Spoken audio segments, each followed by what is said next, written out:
اعوذ بالله من الشیطان الرجیم بسم الله الرحمن الرحیم. د معراج خان ټیکنیکل یوټیوب چینل ګران لیدونکو ښه راغلاست.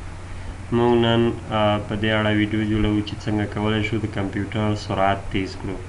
نو په دې اړه ما لازمه وګڼله چې یو ویډیو جوړه کړم. نو راځئ چې شروع یې کړو چې څه رقم کولی شو د کمپیوټر سرعت یا سپیډ یې تیز کړو.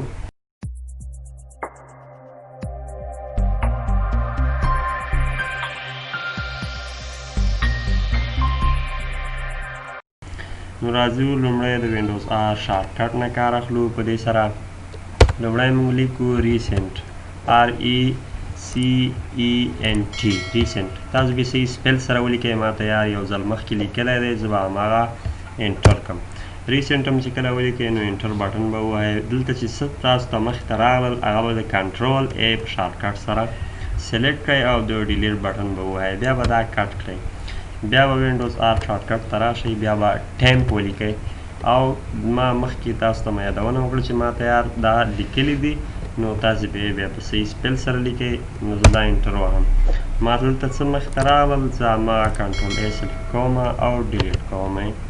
بیا به دا ختم کړئ. بیا به راشئ وینډوز آر ته. د پرسنټیج نشان دپاره شفټ 15 دا به ورته ولیکئ او لاندې به بیا ټیمپ ولیکئ، بیا پرسنټیج، بیا به انټر ووایئ. بیا چې څه مخې ته راغلل ټول کنټرول A سلیکټ او ډیلیټ.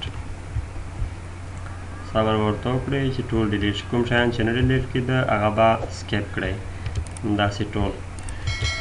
بیا به د دې نه هم وځئ. بیا به راشئ وینډوز آر کمانډ ته او پریفیچ به ولیکئ. دا به انټر کړئ. بیا به انټر ووهئ او کنټرول A شارټکټ سره به ټول سلیکټ کړئ او ډیلیټ به یې کړئ. ما تاسو ته مخکې مې یادونه کړې وه کوم شیان چې نه ډیلیټ کېده هغه به کینسل کوو یا هم سکیپ کوو. بعد د هغې نه چې دا ټول څلور پروسس موږ ته ورسول، بیا به راشو ریسایکل بین ته. دا به داسې کلیک کړو او امټي ریسایکل بین باندې به کلیک کړو، انټر بټن به ووهو.